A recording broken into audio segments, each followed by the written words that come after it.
I have to tell you the story that happened to me. We pulled into this park, okay, the most beautiful park, and we pull into our spot. And let me describe the spot for you. It is gorgeous. Wildflowers all around. Like, we are nestled in this like little cove of rocks in the wall around us and wildflowers. And up on the hill, there's like this old barn and this old barn house. And there's a vegetable garden growing. And the week before, I think it was the week before, maybe a couple weeks before, Edward, our cat, had passed. So we were really just needing like some respite. And so we pulled into the spot and I was like, this feels like healing. Like, this feels like a place where my soul can rest for just a little bit of time, you know? So one night, couple nights in, I go and I'm thinking, I just want like a couple of thin lemon Oreos, just a couple, just a nice little evening time treat. And so I opened the pantry door, and on the bottom shelf where I have them sitting, I think, that's odd. The package is a little disheveled. And so I pull out the Was package of Beetlejuice sitting Oreos. there as a cockroach waving at you? No, when I opened the package of Oreos, all the way down the line of Oreos, there were clear nibble marks going all the way down the top of my thin lemon Oreos, every row of them, because amidst this beautiful farmhouse, we got a farm mouse that found our trailer, found our pantry, and found my thin lemon Oreos. And I have to tell you, that really wrecked my healing soul. Like, really, really disturbed the healing process, especially because it reminded me that I no longer had a cat to take out any little pests that got into our rig. We had never messed. People would tell me about how they would get mice in their rigs. And I was like, no, we've never had that. It must be because our cat, Edward, is fierce and manly. He just scares all the mice away. They will not come near our rig. And as soon as he was gone, the mouse, he did dare enter our rig. Yeah. And so I took everything out of the pantry. I sanitized everything. I had to throw away so much because that little booger had eaten through like everything. By the time He was a really fat mouse by the time he left your house. Let me tell you, the park cat, who is the park manager, P.S., he's brilliant. His name is Ralph. I'm a big fan. He caught said mouse outside of my camper, and he left the mouse as a prize for us on our rug. That was a very fat mouse. He had eaten very well, but that's okay because so did Ralph, the park manager.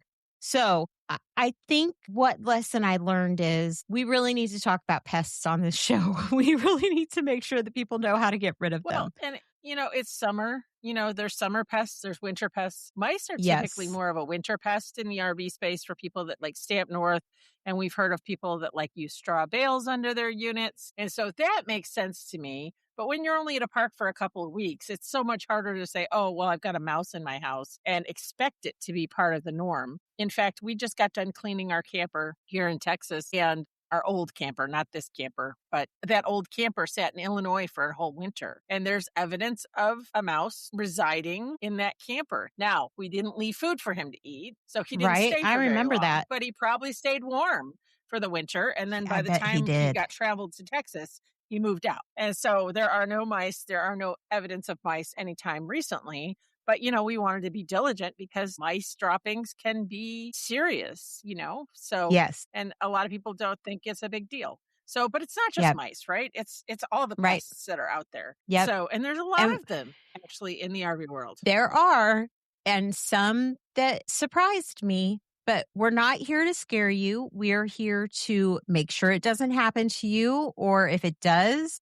help you know what to do. Deal with and yes, and the things that we're going to try and offer you today, I have tried to come in with some family safe alternatives for how to maybe fight some of those things without introducing some new chemicals to your house, which is especially important whenever you're living in a tight, confined space with kids and pets. So, welcome to Learn to RV, the podcast. I am Tasha. This is Jennifer. And today we are talking about pests, which is a really Not weird word pets. to say. Not pets. That is friendly, and we like them, but pests don't like them. So, I'm not going to try and say that word because I will I'm stumble not going on to it say it because it's anymore. STS. It's a hard one. My mouth is really struggling with it. It's a pesty word. Maybe that's what I need to say. We're going to talk about It's pesty because they're, little guys yeah, they're is what we're going to do. persnickety. So some of the things that we're talking about, obviously, we've mentioned mice and rodents. We've talked about, we loosely talked about cockroaches or spiders, wasps and hornets are something they love to get into, like vents. We've had some of that, some compartments, and the awning roller tubes. That's been a big one. Like if your rig sits still or your awning doesn't actually like come in and out a lot, they like to take advantage of those little holes. Ants Or your can air get, conditioning unit is another one. yes, You don't even yep, think about it. But like the other day, we yeah. got the camper moved, and guess what? So I just pop on the air conditioning, and Micah goes, "Don't!" And I was like, "Why?" And he's like, "Because we should have probably checked to make sure there wasn't a wasp nest." So like things that just sit over the winter, you don't think about those things, Yeah. and so Yep. Well, what is the worst pesty little bugger that you've ever had to deal with? so in 2020 we sat still for the summer because the world had Mhm. gone mad. And we stayed somewhere where it hadn't gone quite as crazy, which was Florida. Made sense. So we found this work camping job close to the beach. It was 4 Florida. miles from the beach, and we got Jeremy's. You got what? And I know your next question is, what's a Jeremy? So my kids over the years have decided that each type of pest gets its own nickname. Its So, own name. I for always example, forget that.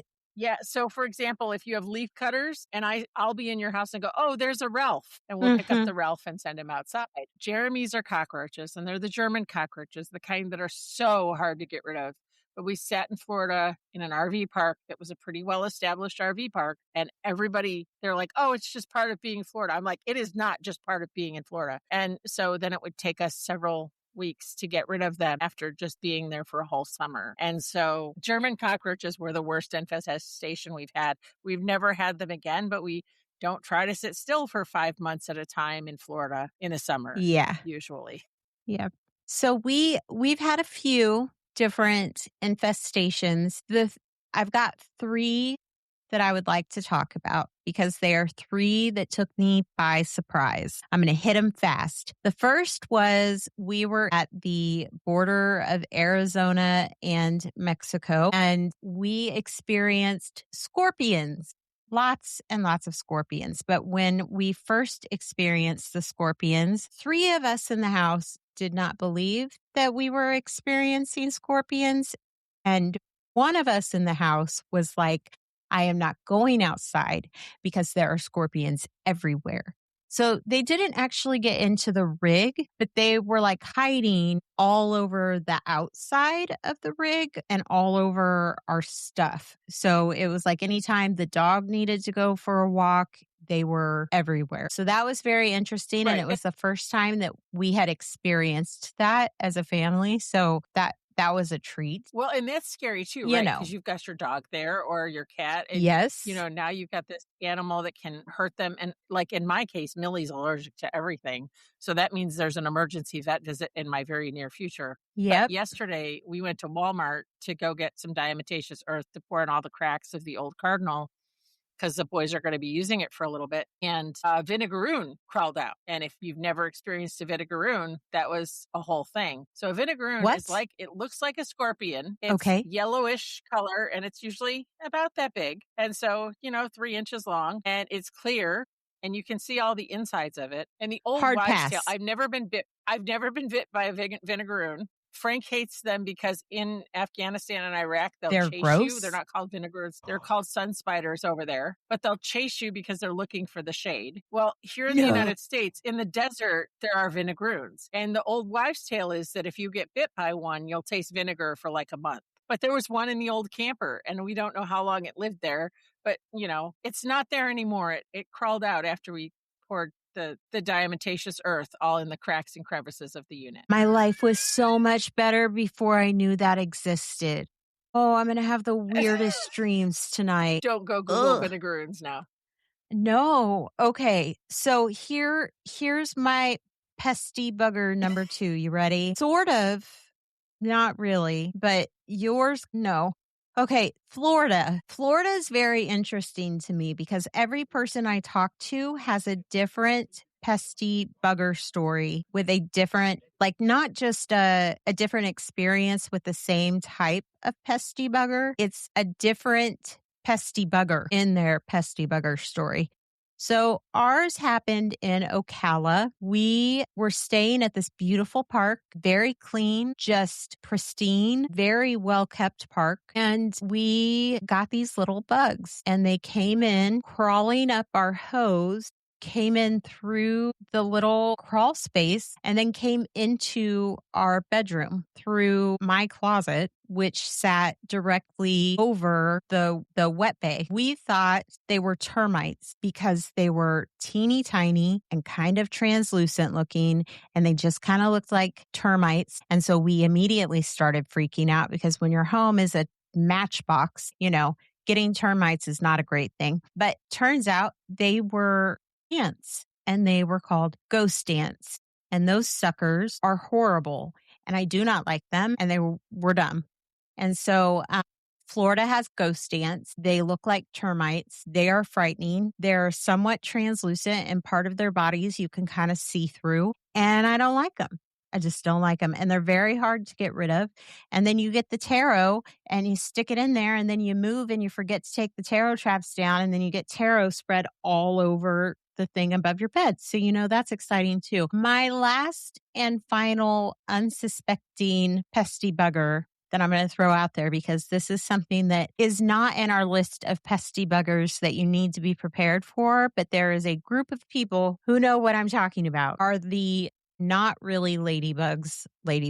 They are. I thought you might go there. The devils in disguise. You think, look at those. It's a little ladybug. It is not. It is a beetle. It is called an Asian beetle, and it is the devil. It loves RVs. And they come and they bring all their friends and they spread their pheromones all over everything and call their friends from everywhere with their pheromones, and they do not leave. And so then you're just walking around vacuuming up, 75 Asian beetles at a time that look like ladybugs. And then people are like, hey, don't you love ladybugs? Aren't they the cutest? And you're like, no, no, I have PTSD. I will never love a ladybug again. So they're very hard to get rid of, and you essentially just have to wait them out to a different state. Yeah, you became a transporter of. I became a beetle trafficker. Does that have the same? Will I get the same fine if I have been trafficking a harder substance? I don't know. I hope not. It was horrible. They came over on a ship to Florida, and they started in that part of the country, and they have slowly just been taken further up the eastern coast as people have traveled. So there's actually a very large population of them that have infested about the mid-east coast area. So they hit about late fall, early winter, they start coming in because they're looking for warmth. So, another one that hits late fall, early winter is the one we saw in Hershey last year, which I thought they were beautiful. The lantern beetles, they're called lantern flies. Do you remember those? And then I was devastated. Like, this one lady comes up with her kids and they're like jumping all over these bugs. And I'm like, they're so pretty. And they're like, it's an invasive species. And I'm like, oh, I had no idea. So, because they're eating the crops in the United States. So while they may not infest your RV, being mindful about invasive species is very important as an RVer. Yeah. So, I learned about a new one last year. The Asian beetles, the not ladybug.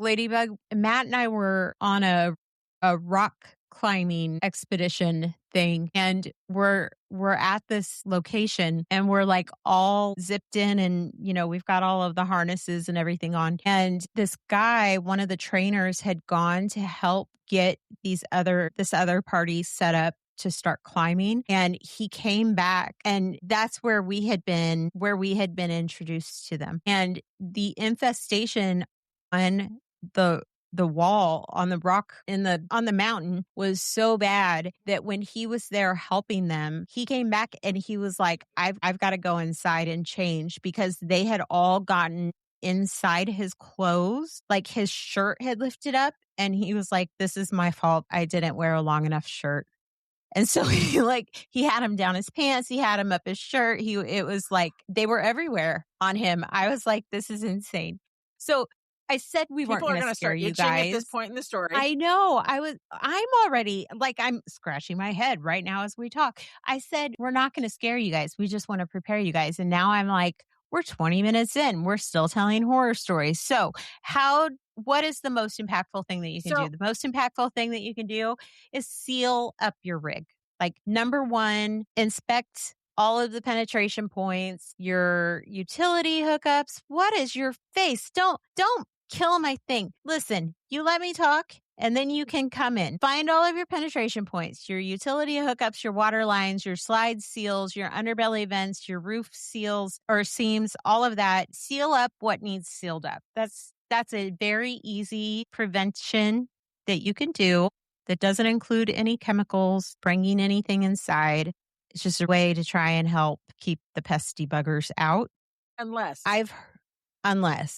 what? Unless the animals like eating the items that you're sealing it with. And so, yes, we talk about RV roofing solutions on a regular basis because I own it. Uh-huh. But we and see because all they sorts are of things our sponsor. Well, there's that. But I have seen holes in roof from birds eating sealant. Last year, we had a raccoon that ate part of a roof from eating sealant. And so there are sealants that you can actually attract the pesky buggers, and they're bigger in those situations. So, be mindful of those sealants. And I can't tell you which ones they eat and which ones they don't. It might be regional, which ones they like and which ones they don't. I don't know. Maybe, the one in Maine, that raccoon ate a whole section of the roof, but only where the sealant was. So it literally ate the sealant off like frosting.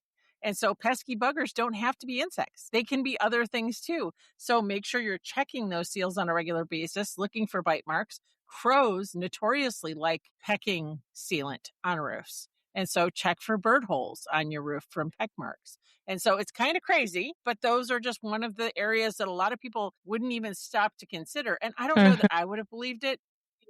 I mean, squirrels in your RV, I can see that as it sits over the winter and you find them.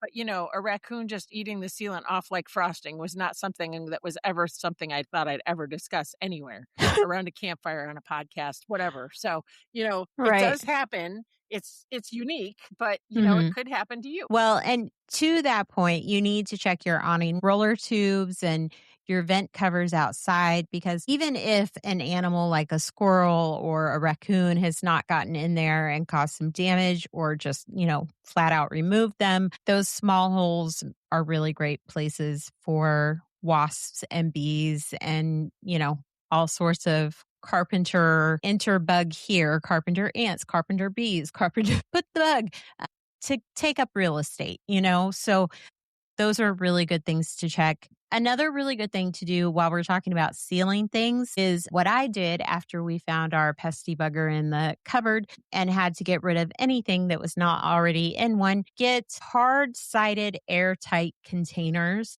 to put your food in, not the original packaging. We already had quite a few in our pantry for things. So the things that were in our hard-sided airtight storage containers, I was able to save those. But anything else that was in the original packaging had basically been chewed through and all had to be thrown away. And then what really got my goat was that the few things that hadn't gotten to the first night after I sanitized everything and put everything back in, I moved those things to the highest shelf, and that little bugger came in and climbed all the way up to the highest shelf the next night and went through the few things that were left. So the very next day, I had to take everything out and sanitize again and throw what was left away. So, I went to the store and I bought some containers. So those are very, very helpful. I've heard people use like steel wool and copper mesh to fill gaps to like combat mice coming through, like rodents can't chew through those. Have you ever used those before? So we have not, but we have used essential oils, so peppermint essential oils, that sort of thing. We've done that as wipe downs across areas. I don't know if it's an old wives' tale or not. We've had a couple infestations where like ants came off of trees in Florida our first year, Mhm. and Yep. they came down through the roof. And we couldn't figure out where they were coming from because we'd check all the feet and there was nothing going up in it. And then finally, this was long before we owned RV Roofing Solutions, but Frank finally went up and checked the roof and there was like a whole wagon train of ants up there coming down through the seals. And so, like, they're oftentimes pests are in places that you don't even think of.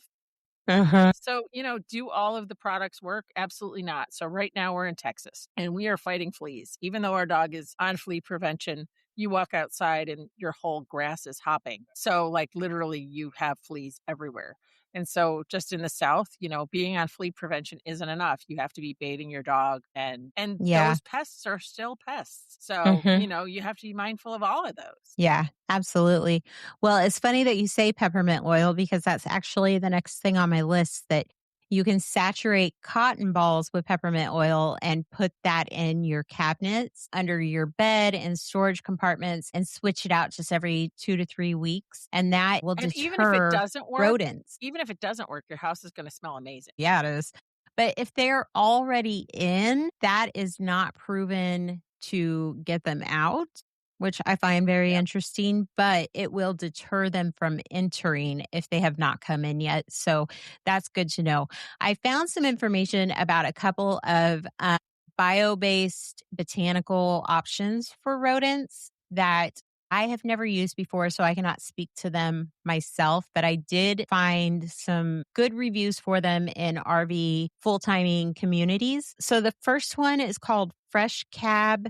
But I also saw people call it Grandpa Gus's. It's a USDA certified bio based rodent repellent pouch, and it's made with botanical oils. It includes balsam fir and peppermint, and Oh, it's interesting. safe to use around kids and your pets. And then Victor Scent Away.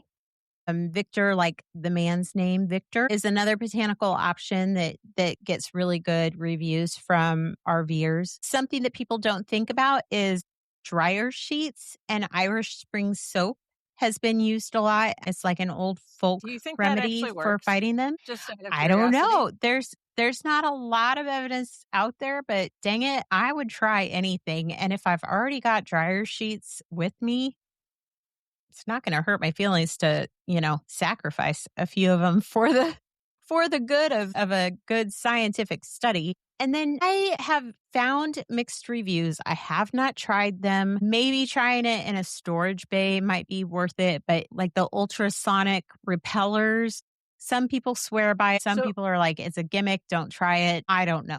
so you But have to be careful with those though, because if you have pets, those ultrasonic things can hurt your pets. So there's that that side is of it. fair. So especially Yep. if you have small dogs or small cats. We had birds for a long time and ferrets that we traveled with. So we Oh, actually never tried any of those because we were afraid their of what little it would do to them. ears. Yeah. With the cockroaches, the thing that we used, and it's not like a homeopathic remedy at all. The only one that worked for us, and they're not paying me to say this, is Advion cockroach gel was the only one. It Okay. comes in like a tube, like almost like a syringe, and you put it all along every edge. And so you want to make sure that it's just mashed up in there, kind of like caulk. And so, but it was the only thing that actually worked to get rid of all of them. And so it's expensive. Nice. It's not on the cheaper side, but it Okay. works. So, yep. Well, you mentioned this earlier for ants, the diatomaceous earth. We always, always, always, always, after those stupid ghost ants, we always have that with us. And the second that I Yeah. see an ant, I'm like, y'all didn't put it down, did you? I know. The first time I see an ant, I'm like, I know that it did not get put down like it was supposed to be put down when we first got here. And it can Diatomaceous be earth useful for is fleas too. that's good to know. It is food grade. Yep. And so you just want to sprinkle it around entry points. Like your slide rail channels is a good place to put it, your hitch areas, anything that physically touches the ground is a great place to put that. It damages the exoskeleton of the insects, which sounds really mean. I'm really sorry for those guys. But it's safe for your kids and your pets when it's dry. So that is really nice. The second Right. that it gets wet, it basically washes away. So if you put it down whenever you get there and then there's a rain that comes through, once the ground dries, you will need to go back out and reapply it. But it's great to have and it will deter the ants because, once one dissolves in There's front never of them, just the one, other Tasha. guys, they get, well, I'm saying the hunter ant goes in. He's a hunter. He's the hunter. He goes in And he's and then now he screaming in front of dissolves. all the other guys, "Hey, I'm Yes. And melting." so the other guys Yes. are like, get back, get back. Ooh, And they spread the divert. word. Yeah. And then none of the other ants come. That's my experience with the diatomaceous earth. I'm a big believer in it. Cinnamon, cayenne, or clove oil that can be applied like along entry points, around window seals. I have tried that before. Even in our house before we got in the RV, I did that. And the cinnamon worked really, really nicely. Cedar oil spray has also been found to be really effective on a large range of insects, and it's safe around kids. So those wasps and those hornets, if you're looking for non-chemical sprays, clove, lemongrass, and geranium essential oil sprays are all effective. You want to use it around the nesting spots before they establish them. So again, if it gets wet, you're going to need to reapply that. So after you've cleaned your RV, apply some clove, lemongrass, and geranium essential spray. Fake wasp Speaking of nests. nesting, Yes. have you ever had a bird make a nest in your RV? Don't get me sad. We did, but it was the saddest story, Jennifer. So I have a sad story. I have several of those, but normally it happens to us when we're like, stories are the worst.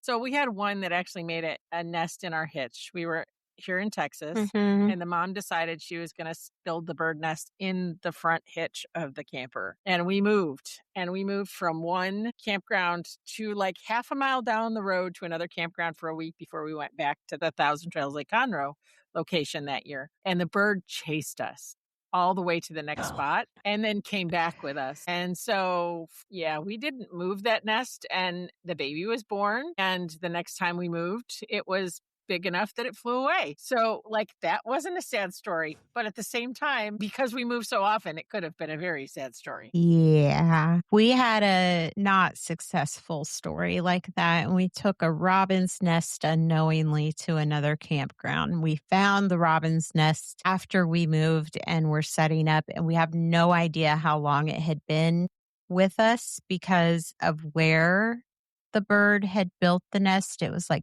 very well hidden, and it was just not a place that we went very often, or it was like tucked underneath a spot where we stored our generator, and we hadn't had to use the generator, so we hadn't taken the generator out, and it was just very, very sad. Yeah. So have you ever heard of But the fake reality is that it's wasp all sorts of, nests? yeah.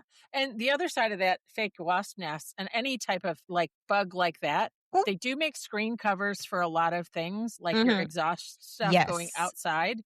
If you have a refrigerator vent, if you have one of the older ones, you want to make sure that those are covered as well. Yep. And that helps alleviate some of that. The other side of it is like all those types of bugs can create nests in your AC units. So if you're not using them for any length of time in between, you want to clean those out in between. You just take the AC cover off the top and clean the unit before you actually turn it on. So that's preventative maintenance is kind of the key to helping to maintain. It's not just about keeping the bugs away, right? It's like making sure Right. the rig is like regularly checked. And so Yeah. that's so important too. So this is kind of a weird one for me because it's not anything I would ever think to use this for. I've I love when you say this is a weird one. I never know what's coming next. It is. Well, the fake wasp nest was weird to me because I didn't know that they made fake wasp nests, but I know there's fake owls and I get that for your garden, but fake wasp nest is odd. Like, but I guess, it tells the wasps, hey, there's already like we got this, dude, like move on to the next neighborhood. Like I get it. But WD-40. So it's like, it's not organic, but it's low toxicity.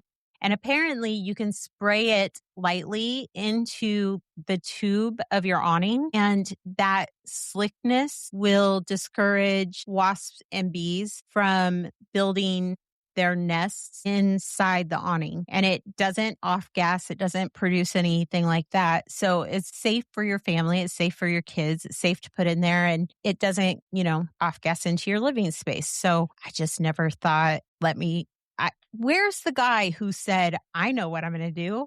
Get me that WD-40 out from underneath there. Surely that'll keep the wasps away. Like, Maybe who does that should that? be one I of don't the know. hints. Maybe that should be one of the hints in the scavenger hunt.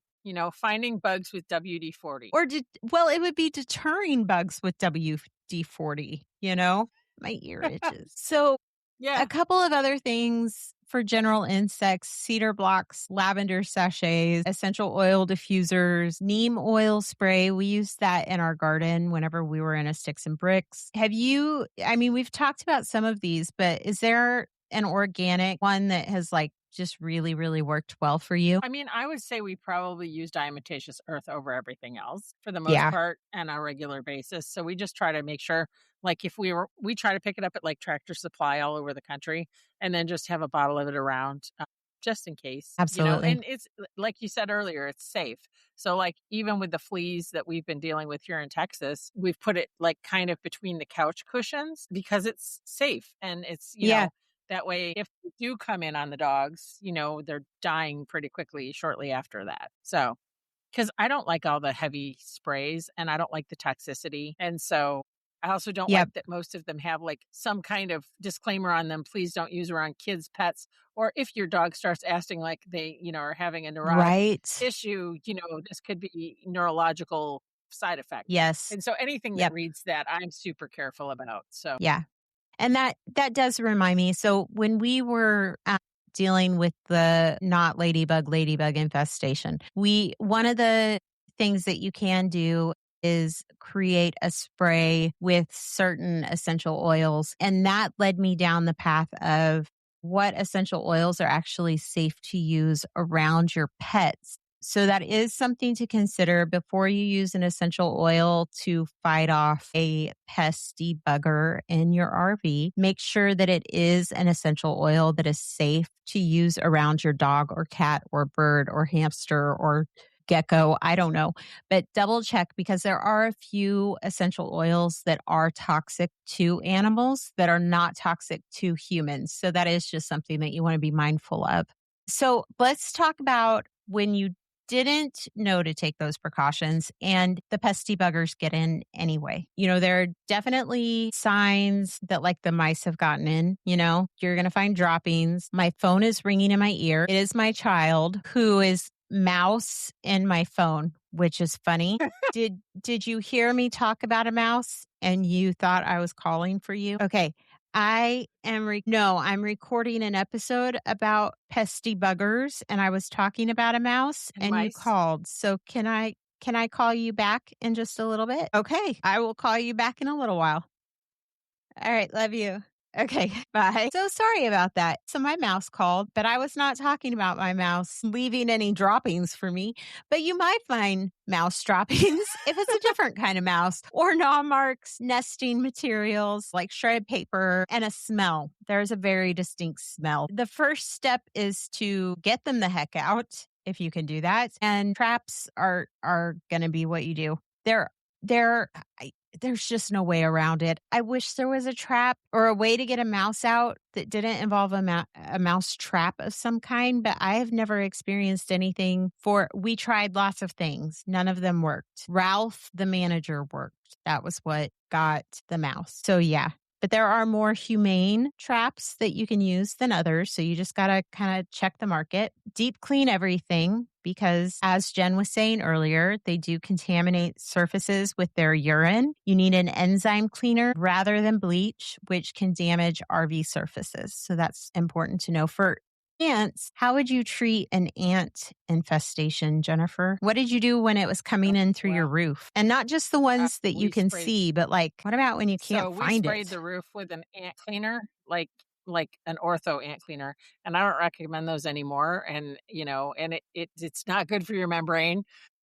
But at the same time, at that point, they were dropping out of the trees, and we just had to find a way to get them to stop. And so we couldn't move Mm, the RV at that point because we were parked there you for a can't move couple the weeks. And tree. so I can't move the tree. And so, you just kind of got to deal with it in some ways. And so you Yeah. need to realize that you're in their territory too. And so a lot Mm-hmm. of these animals are just coming in to get out of the cold or to find food. And so, Yep. our walls are thinner than most. And, we're an easy target, really, in a lot of ways. And Yeah. so, making sure the dishes are done before bed every night and not leaving them in the sink all day and, staying on top of your chores and not letting, things pile up. And, all of those things are things that we can do as just people to Yep. keep pests from being as big of a nuisance too. The other side of it is Yeah. like cats. Have you ever had a cat in your underbelly? Like there was a year Yes. we were Ralph tried to go with us. I think he thought that like we would continue to provide him with big fat mice. And Matt had to tell him, Ralph, that's not our yeah. usual offering, you know? So Matt had a conversation with Ralph, got him out of the underbelly. Well, yeah, when we were in Florida this past winter, we had a mama cat climb up in there that was very pregnant into our underbelly. And so we had to make sure she didn't stay before we left Florida this year. But, any campground that has loose cats, you have that risk. And so be mindful of all of that too and make sure that, Yeah. you don't have any of those openings for kittens to get born because that, I don't want to roll down the road and have kittens at my next stop. That's just not my jam. So Yeah. could be fun, Yeah. but I don't think so. No, I don't think so either. You know, I if guess you what I'm saying have is pests can come in all shapes and sizes. they really can. And litters even apparently. They don't have to come in a nest. They can come in a litter. But if you are looking to remove a nest, a couple of tips if you run into like a wasp nest that has been built on your rig somewhere, early morning or late evening is best and safest for removal. And I'm going to try and say this word, and everyone at home can laugh at me. A botanical pyrethrin Pyrethrin. spray derived from chrysanthemums is the least Wow. toxic, effective option for an established nest. So, we have dealt with many a wasp nest on the road. So I just thought I would share that with everybody because I think that that is like the fastest thing to get established on an RV. You can be in a spot for like one day and wake up the next day and there's a wasp nest. Those suckers are fast. So when to call a professional? Listen, I'm just going to be really honest with you. A lot of times, the only way that you're going to get rid of cockroaches is with a systematic treatment that is probably not available to you off the shelf. And you will probably need to call for a professional to help you because you do live in a contained environment and they will find places to hide from you. They're just that good. There's a reason why that cliche about like cockroaches being the last thing to survive in an apocalypse is a cliche because they will out survive us all, okay? So don't be afraid to ask for help is what I'm saying. Can I Fall, caution you winter, against one thing though? you go for Is it. know what works with your rig. Mhm. A lot of people I've known use foggers and make Oh sure it's not no. going to interact with the propane. Yeah. So my cautionary Whew. tale on this one is, consider the fact that you're living in an RV and, in a Mhm. house, I would have just set off 6 foggers in the house for fleas. I don't do that Yeah. here. And No. so, you have to, if you're going to do that, make sure to disconnect your propane and know it's going to react to your propane tanks and shut everything off and keep that in mind. And so it's a much smaller space too. So if you decide to use something more strong like a fogger or you have, a company come in and spray that way, keep in mind that the time that they tell you to stay out of the house in a house with much more square footage is going to be very different than how long you have to spend away from your rig in those situations if you use something strong. Yeah, absolutely. And in closing, I think what I just want to remind everybody is that the same pesty buggers that you had to deal with in a sticks and bricks are the same pesty buggers that you will have to deal with in your RV. And so what that means is that the ones that come out in the fall and winter, they still come out at that time. The ones that come out in the summer and spring, that's still their time of year. Grassy areas, the ones that like rocks, just be mindful of where you're parking, what time of year it is, and know that, like Jennifer said, our walls are thinner. We are, as I mentioned, a matchbox. We are a little box. So it's easier with our slides and our seals and everything to get in than it is in a brick house, for example. Be mindful, take precautions. And whenever you're looking for solutions, know that there are things out there that are safe for you to try, safe for your kids to be around, and safe for your pets too. You don't have to go grab the things off the shelf that are chemical based. There are organic, natural things out there that you can feel comfortable using in that tight, contained space. So we just want you guys to know that there are ways to be prepared and ways to fight back if you have to. So, Jen, do you have any And last thoughts I on do. pesty So buggers? I was thinking of one other pesty bugger that, we've talked about Oh, no. before, but that changed your world dramatically. If you're out hiking in tick country, make sure you're checking your pets Oh, and your kids for yes, ticks. We have a whole absolutely. episode on alpha gal that we'll link to the show Yes, notes on this one. Keep in mind that ticks are everywhere in this country. And so there's no way to really prevent it except to keep an eye out and have like some kind of tick extraction tool on you at all times. So, and then save it, especially with ticks, because it does carry some extra diseases. Ticks are one of absolutely. those things that you're going to encounter across the country.